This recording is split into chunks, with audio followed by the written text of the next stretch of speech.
ফজরের নামাজ পড়ে জোহর পর্যন্ত যতটুকু সময় পরিশ্রম করেছেন, অর্থ কামাই করেছেন, চাকরি করেছেন, কৃষি কাজ করেছেন, ব্যবসা করেছেন, যদি সেটার ভিতরে কোনো ধরনের ভেজাল না থাকে, হারাম কোনো কিছু ঢুকে না যায়, ফজরের নামাজ থেকে জোহর পর্যন্ত নফল নামাজ পড়লে যেই পরিমাণ সওয়াব হতো, আপনি ফ্যাক্টরিতে, দোকানে, মাঠে, ঘাটে সময় দিয়েছেন, তার থেকে বেশি সওয়াব আল্লাহ আপনার আমলনামায় দিয়ে দেবে।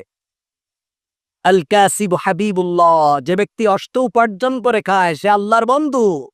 আর যে ব্যক্তি অলসের ঢেকি পরের পরের হোটেলে খায়, চান্দাবাজি করে খায়, ধান্দাবাজি করে খায়, রাজনীতির চাকা ঘুরায় খায়, মানুষের মাথার উপরে ছড়ি ঘুরায় খায়, এ ব্যক্তি আল্লাহর দুশমন। এদের উপরে লানত।